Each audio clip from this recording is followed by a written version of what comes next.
A Thursday that will change everything. Corporal Mark Barron stares at his computer screen, his hands trembling as he clicks open the email from the DNA laboratory. The results inside represent almost 6 decades of unanswered questions.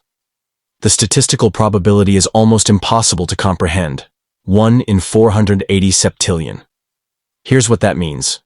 Throughout all of human history, approximately 117 billion people have existed on this planet.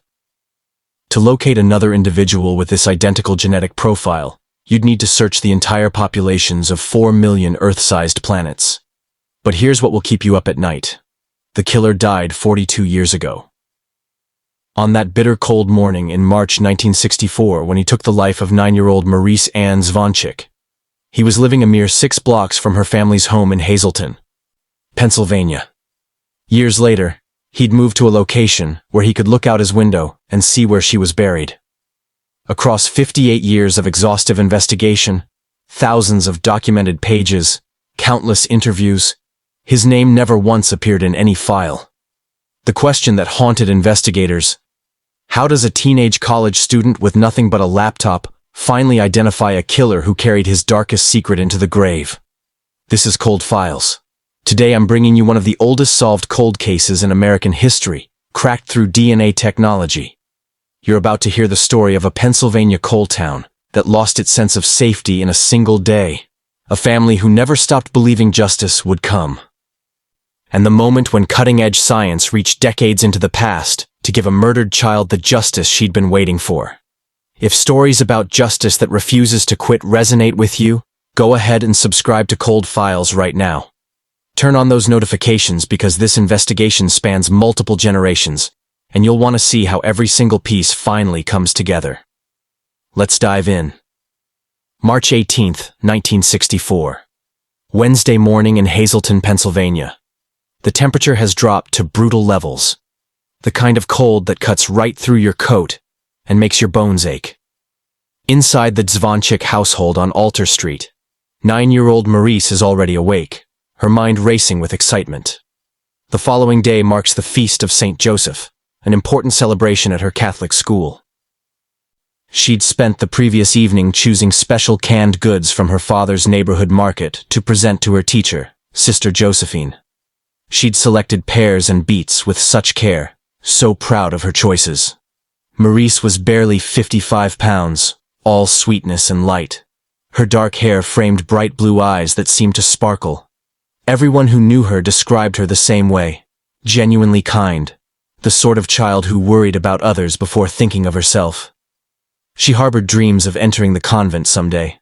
A brand new Sears organ sat in the living room where she spent hours teaching herself to play. Born on Thanksgiving 1954, she was one of 5 children growing up in a neighborhood where every family knew every other family. Carmen, her father, ran the little market, a corner grocery attached directly to their house. Mary, her mother, spent her days working at the downtown knitting mill. This was authentic coal country, shaped by waves of immigrant workers, the kind of place where people didn't bother locking their doors and kids walked to school without parents giving it a second thought. Life in small-town Pennsylvania just worked that way. This particular Wednesday morning brought something unusual. Maurice asked permission to walk to school by herself. Usually she made the journey with her siblings, but today felt different to her. She wanted extra time to attend morning mass at St. Joseph's Church. The school sat less than half a mile away, merely 6 blocks through streets she knew by heart. Her parents saw no reason to refuse. Of course she could go alone. Somewhere between 7:50 and 8 that morning, Maurice prepared herself for the freezing weather outside. She pulled on her dark jacket and dark skirt, black tights, suede shoes. Her colorful scarf went around her neck multiple times for warmth. School bag in hand, her little pocketbook in the other, those special canned goods tucked safely inside. After kissing her parents goodbye, she walked out into the brutal cold. Approximately 8:10 in the morning, a cousin of Maurice's mother noticed the small girl making her way along West 4th Street, fighting against the fierce wind. The woman briefly considered calling Maurice inside, offering her a chance to warm up before continuing on. Other neighbors spotted her too throughout her walk, several extending similar invitations. Maurice politely refused each time. She couldn't risk being late for Mass. She had to keep going. Those were the last moments anyone would see Maurice Ann Zvonchik breathing. Lunchtime arrived and Maurice didn't come home with her brothers and sister. Something felt immediately wrong. Carmen, her father, sent the other children back to school to locate her. Perhaps she'd remained after class for some activity. When Maurice's sister asked her homeroom teacher about her whereabouts, the response turned worry into terror. The teacher explained she hadn't laid eyes on Maurice all morning long. Absent in every single class. Carmen Zvonchik started searching right away. His first stop was the church. Then he traced the route Maurice would have walked, questioning every neighbor he encountered.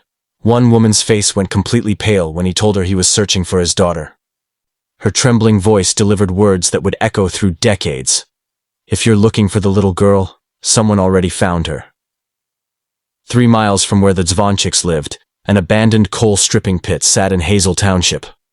A brutal scar carved into the landscape, one of countless marks left behind by generations of anthracite mining operations. The pit had transformed into an illegal garbage dump, hidden away near the municipal airport off Airport Road. That afternoon, 38-year-old Arthur Robinson arrived at the pit with his 16-year-old nephew. He was teaching the boy how to drive, and had brought ashes to dump.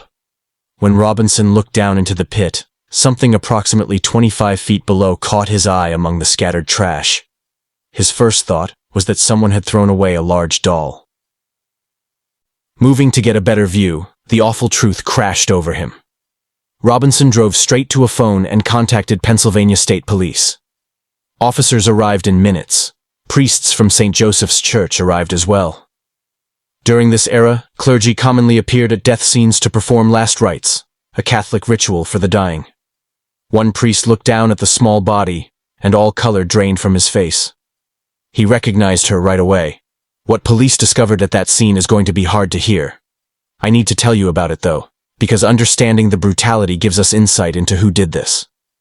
Maurice was lying there fully clothed except her suede shoes were missing, sitting near her body. Her school bag remained at the scene. Her pocketbook was there. Those canned goods she'd been so excited to give Sister Josephine lay in the dirt. Someone had tied her wrists together using one of her own shoelaces. Her ankles were bound with her other shoelace. That colorful scarf had been jammed so far down her throat as a gag that it dislodged one of her teeth. Someone had beaten her head 3 separate times. Marks from strangulation ringed her small neck. Dr. Julius Foss performed the autopsy at Hazleton State General Hospital. His official determination: death by asphyxiation and strangulation. The horror extended beyond that. Maurice had suffered sexual assault before her death. Her killer left something behind: biological material on her clothes. During 1964, this evidence meant virtually nothing. Scientists had only identified DNA as life's genetic blueprint 11 years prior. Nobody yet understood this microscopic material could point to specific individuals. But investigators made a decision that would prove critical 5 decades later. They documented every detail, preserved each piece of evidence meticulously, and stored it all carefully. Waiting for science to evolve. Let me describe Hazleton in 1964. This was genuine coal country, constructed by immigrant labor. Germans and Irish came first during the 1840s, followed by waves of Italians, Poles, Russians, Lithuanians, all seeking mining work. By the early 1960s, the coal industry was collapsing. The devastating Knox mine disaster in 1959 had essentially ended deep mining. But that strong sense of community still flourished. Neighbors watched out for neighbors. Kids played outside until darkness fell. Nobody worried about children walking to school alone. Ron Marchetti, who was the same age as Maurice, later recalled, "Nobody locked their doors back then. Ask anyone from that generation around here and they'll remember the Zvonchik case.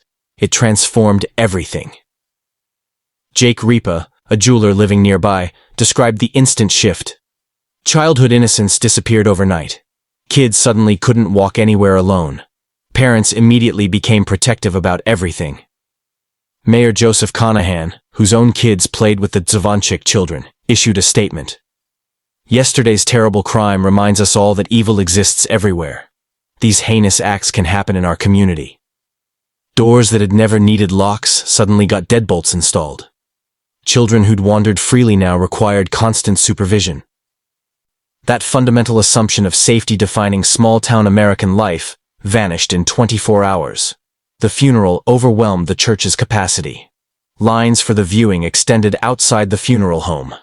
When the time came to close the coffin permanently, Mary Dzwonczyk bent down and kissed her daughter one final time.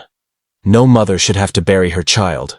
Across the next 58 years, Mary Dzwonczyk would pray for one specific answer: that Pennsylvania State Police would identify the man who hurt her little girl.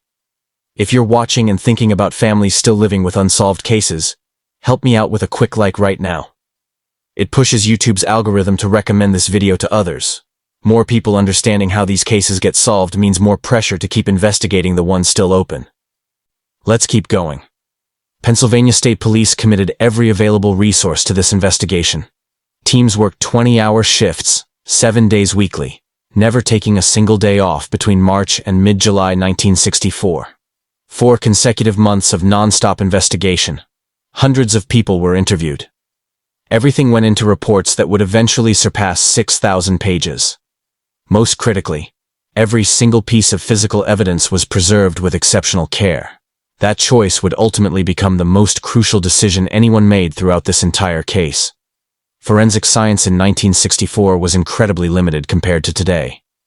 DNA testing was science fiction. Computers didn't exist for investigations. No national databases existed. No efficient methods for sharing information between different police departments. Blood type analysis could only separate people into 4 broad categories, which barely narrowed suspect pools. Fingerprint comparison required manual examination, 1 print at a time.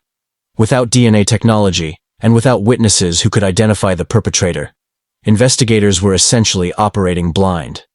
Despite these limitations, they pursued every possible lead. A man who owed the family store money confessed to killing Maurice. Police questioned him extensively. His confession claimed he strangled her with his bare hands. But investigators knew the truth. She'd been strangled with her own shoelaces. False confession. Another suspect was scheduled for polygraph testing. The night before his appointment, he drove to where Maurice's body had been discovered. He parked, left his engine running, and died from carbon monoxide poisoning. Suicide or tragic accident? Nobody could definitively say, but investigators never conclusively linked him to the murder.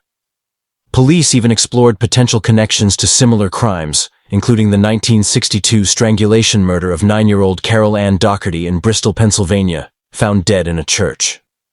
No confirmed connection ever emerged.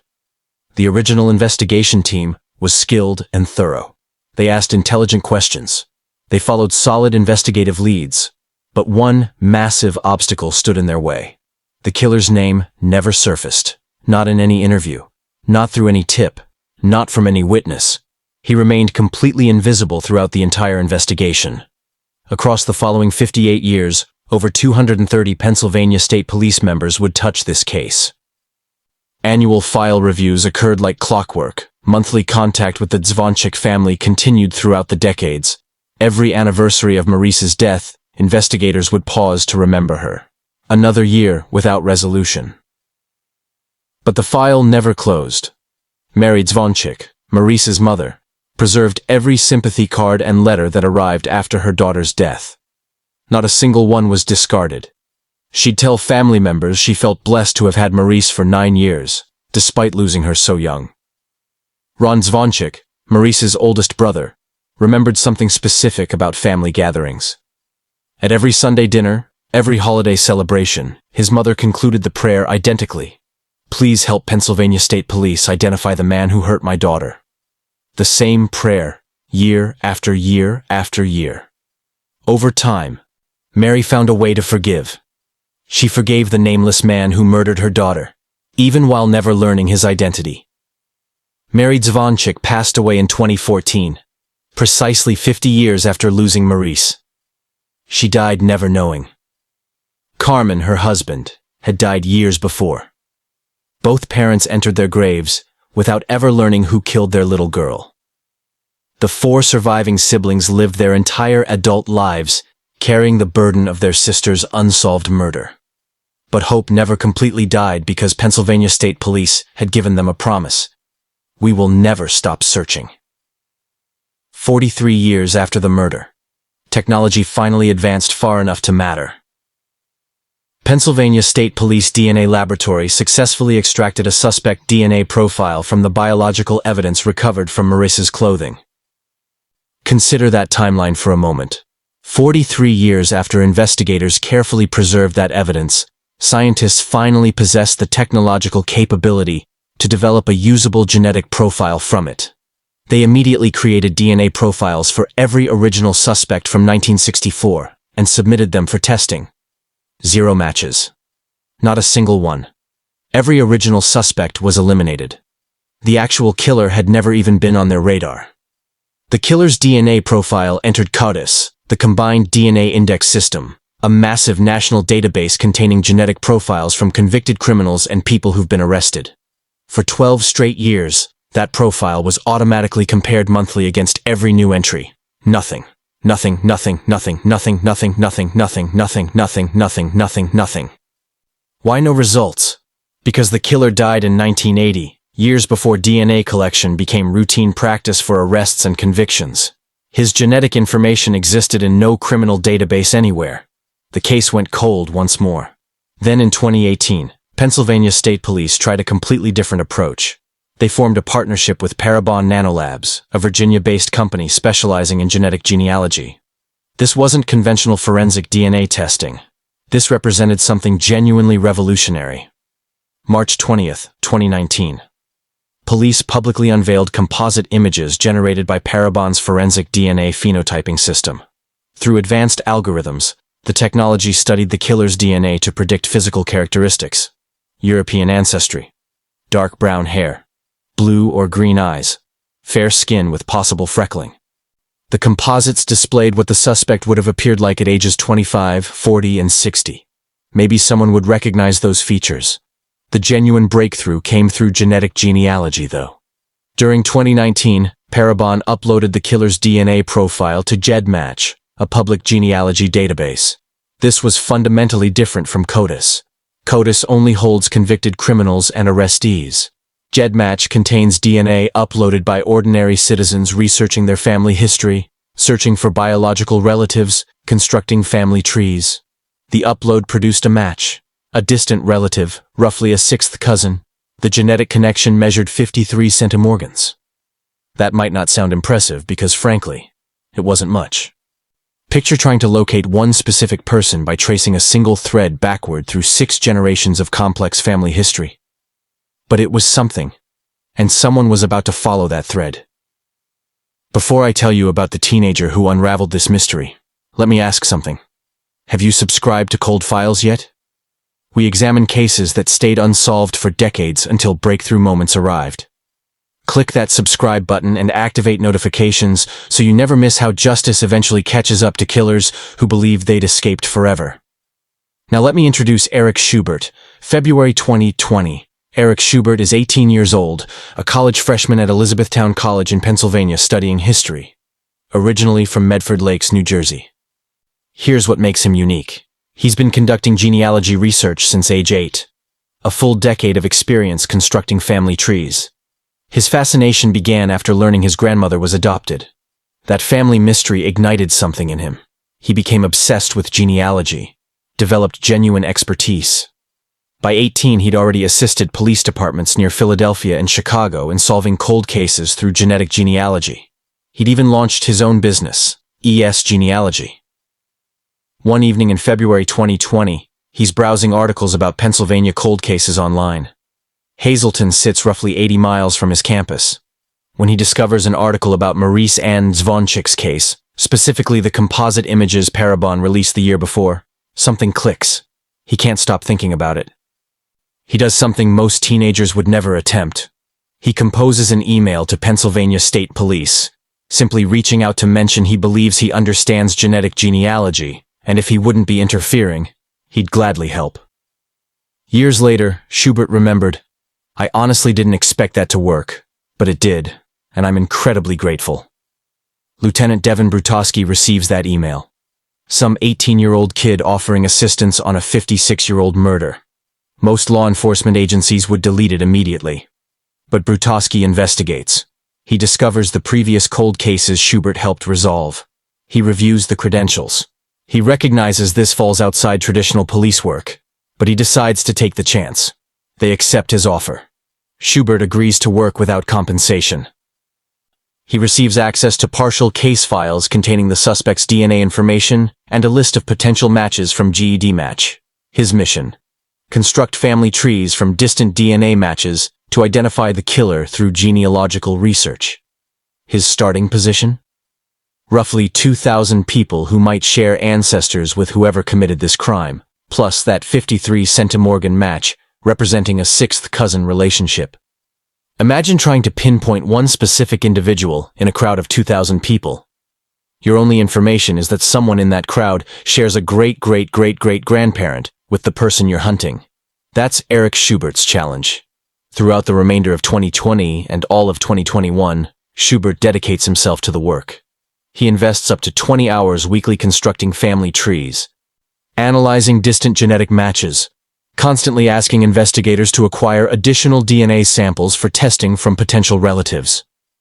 The work is meticulous, exhausting, methodical. During his research, one family name keeps appearing: Palma. State police immediately recognize that surname. During the 1970s, a woman named Renate Palma was shot to death outside her home on Buck Mountain Road in Lausanne Township, Carbon County. DNA work connected to that investigation verified investigators were tracking the correct ancestral line. This connection directed them to retired New Jersey State Police Captain John Paul Palma, who pointed investigators toward another family member maintaining detailed family trees. This provided the genealogical structure they desperately needed. Throughout 2020 and 2021, investigators conducted interviews with numerous Palma relatives and collected voluntary DNA samples from family members. Family cooperation proved absolutely essential, and fortunately, they provided it willingly. Schubert constructed elaborate family trees, working to narrow the search from distant matches toward closer relatives. Slowly, agonizingly slowly, the DNA match numbers increased. From 53 centimorgans to 100, then 500. Eventually exceeding 1,000 centimorgans, indicating a half-uncle or first-cousin relationship. Progress. During 2020, Pennsylvania State Police DNA Lab developed a Y chromosome DNA profile for the suspect. The Y chromosome passes through the paternal line and transfers as an exact match through male family lines. This confirmed they were following the correct genetic path. Finally, after nearly 2 years of intensive work, the research isolated the suspect pool to 4 individuals. 4 men fitting the genetic profile and appropriate age range for 1964. One of them had an arrest record from 1974 for an unrelated sexual assault. James Paul Fort. James Paul Fort entered the world on July 21, 1941, in Hazleton, Pennsylvania. The identical town where Maurice Ann Zvanchik would be born 13 years afterward. He completed high school at Hazleton High in 1959. His yearbook entry described him as tall, blue-eyed, and handsome. The entry noted he enjoyed sleeping, loved sports, particularly baseball, and had undecided future plans. Following high school, Fort joined the U.S. Army on October 16, 1959. He received his discharge on September 28, 1962. He never married, no known children. People who crossed paths with him described a quiet, withdrawn existence, someone who kept to himself. He bartended and sold bar supplies for work. In 1964, when he murdered Maurice Ann Zvanchik, he was 22 years old. Here's what made investigators' skin crawl when they identified him. James Paul Fort lived in Hazleton. Records documented multiple addresses. One was 118 West 14th Street, positioned directly across from St. Joseph Slovak Roman Catholic Cemetery. The cemetery containing Maurice Ann Zvanchik's grave. James Paul Fort lived where he could look out and see where she was buried. Additional addresses on North Laurel Street were documented as well. Every single one of these locations sat approximately 6 to 7 blocks from the Dzwonczyk family home on Alter Street. He'd been living in their neighborhood the entire time, close enough to reach their street in a brief walk. Authorities established that James Paul Fort had no known connection whatsoever to Maurice Ann Dzwonczyk or her family. Police classified the attack as random. One source suggested Fort was technically Maurice's sixth cousin, but authorities found no actual relationship between them. State Trooper James Kiro stressed that Fort acted alone, and his family knew nothing about his actions.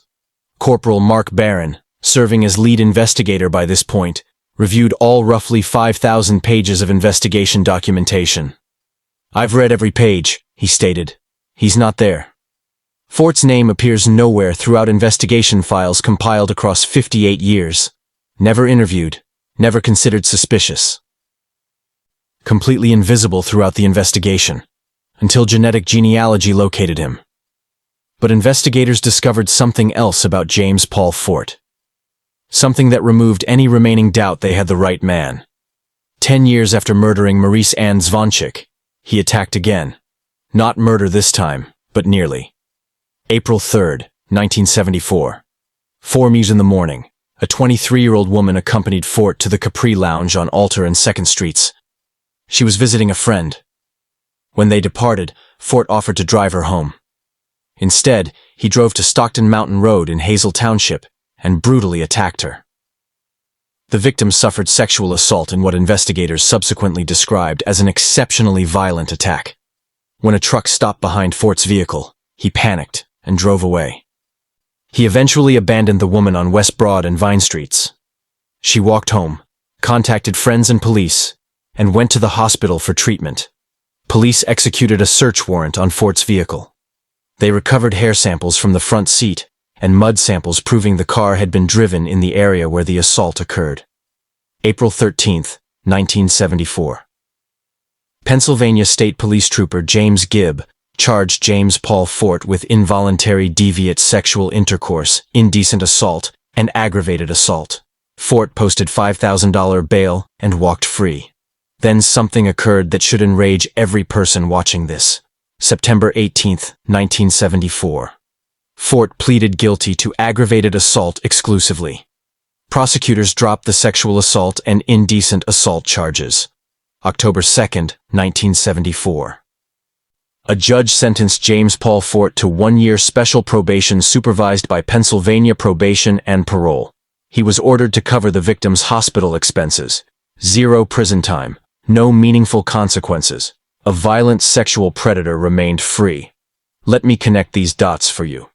The 1974 assault and the 1964 murder shared disturbing similarities. Both involved violent sexual assault. Both occurred in the Hazleton area. Both involved Fort transporting victims in his vehicle. Both attacks happened in isolated, secluded locations. Both victims were physically restrained. Both were characterized as exceptionally violent encounters. The critical differences? The 1974 victim was an adult who survived. Maurice was a 9-year-old child who was killed. Here's the devastating part. When Fort was arrested and tried in 1974, investigators working Maurice's case had no knowledge of any connection. Fort's name had never surfaced in their investigation. DNA technology didn't exist yet. No method existed to link the 1974 attack to the 1964 murder. If DNA analysis had been available in 1974, Maurice's case might have been resolved 48 years earlier. Instead, James Paul Fort received minimal punishment and continued his life. 4 years passed. In 1978, Hazleton police arrested him again for reckless endangerment and harassment. Police responded to Manhattan Court and 11th Streets for reports of a man running with a firearm. What became of that case? Nobody knows. Those records disappeared into time. May 16, 1980. James Paul Fort's life ended. He was 38 years old, working behind the bar at Gianetti's Best Western Motor Lodge on Route 309 in Hazel Township. He collapsed during his shift. Heart attack or heart failure. Authorities believe natural causes. He was pronounced dead upon hospital arrival. Burial occurred at Calvary Cemetery in Drums, Luzerne County, Pennsylvania. James Paul Fort died believing his secret was safe. For 42 years, it appeared he was right. But genetic material doesn't die. If you're still with me, drop a comment sharing your thoughts on genetic genealogy. Does it represent justice? Does it violate privacy? Let's discuss it. And if you haven't subscribed yet, do it now because we're approaching the most dramatic moment in this entire story. December 2021. Investigators convened with the Luzerne County District Attorney's Office to discuss their options. They possessed compelling genealogical evidence identifying James Paul Fort as Maurice's killer. But they required absolute certainty. They needed direct DNA comparison to eliminate any possible doubt. Only one option existed: exhumation. January 6, 2022. 41 years, 7 months, and 21 days after James Paul Fort's death, they secured a search warrant. His body was exhumed from Calvary Cemetery. Investigators collected bone samples for DNA analysis. Those samples went to Pennsylvania State Police DNA Laboratory. Then waiting. Days stretched into weeks. Weeks extended into a month. February 3, 2022. Results arrived. Positive match. Statistical probability: 1 in 480 septillion. James Paul Fort was definitively, scientifically identified as Maurice and Zvonchik's killer. February 7, 2022. 57 years, 10 months, and 20 days after Maurice's murder, Pennsylvania State Police convened a press conference. Lieutenant Devin Brutowski stood before microphones surrounded by investigators who dedicated decades to this case. Corporal Mark Barron attended. Eric Schubert was there, the teenager who'd solved the genealogy puzzle.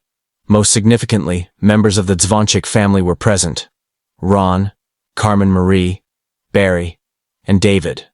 4 siblings who'd carried the weight of their sister's unsolved murder throughout their entire adult lives. Brutowski announced James Paul Fort's identification as Maurice's killer.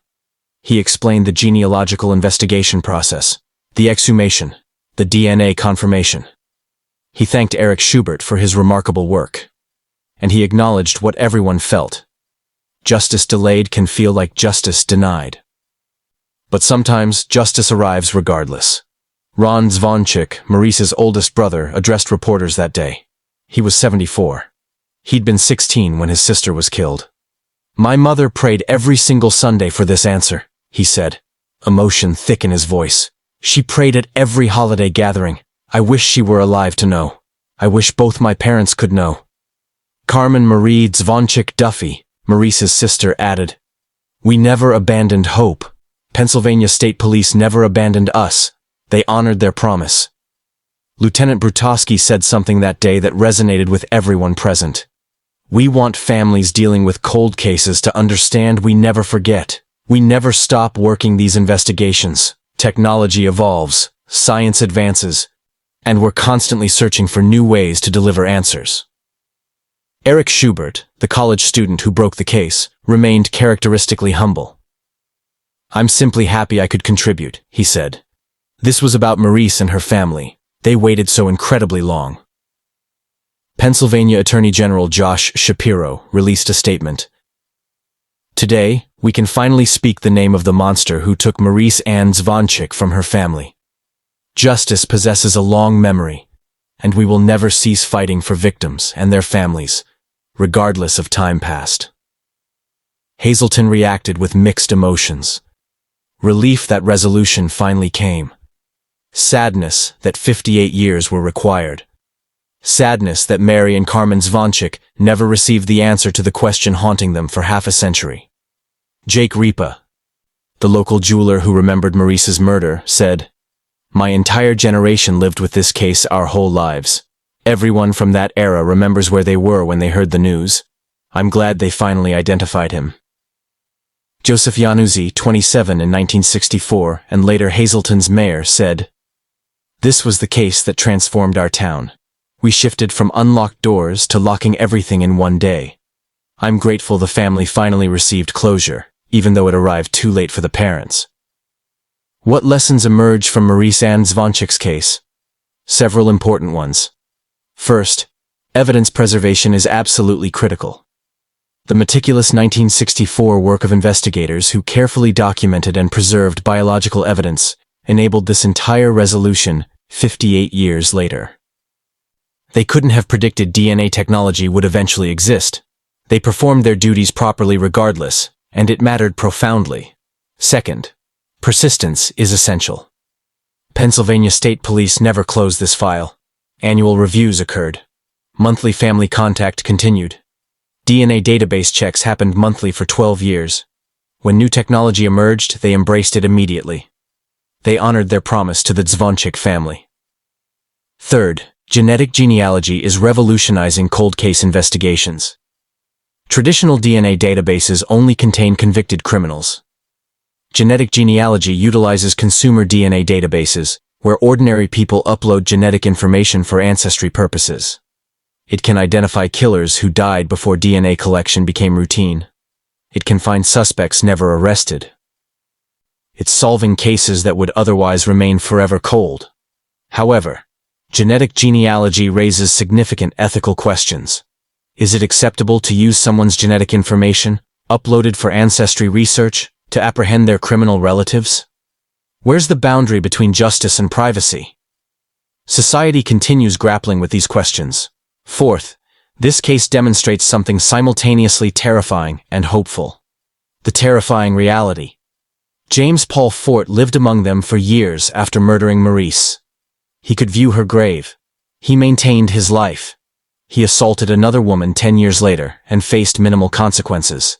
He died believing he'd escape justice. The hopeful reality. Genetic material never forgets. Even when everyone who remembers the crime ages and dies, even when the killer is decades in his grave, the evidence persists. Justice can still materialize. Maybe not in time for parents who prayed every Sunday, but in time for siblings who never stopped hoping. In time for a town that never forgot. Maurice Ann Dzwonczyk was 9 years old when she was murdered on March 18, 1964. She dreamed of becoming a nun. She practiced her organ. She carefully selected canned goods to bring her teacher. She was sweet and shy and kind. She died terrified and alone in an abandoned coal pit. For 58 years, nobody knew her killer's identity. Now, we know. James Paul Fort. Even though he's been dead for 42 years, even though he died believing his secret was buried with him, we can finally name him. We can finally declare, this is the monster who took Maurice from her family. Pennsylvania State Police Corporal Mark Barron expressed it perfectly. We promised this family we would never stop searching. It required 58 years, but we kept that promise.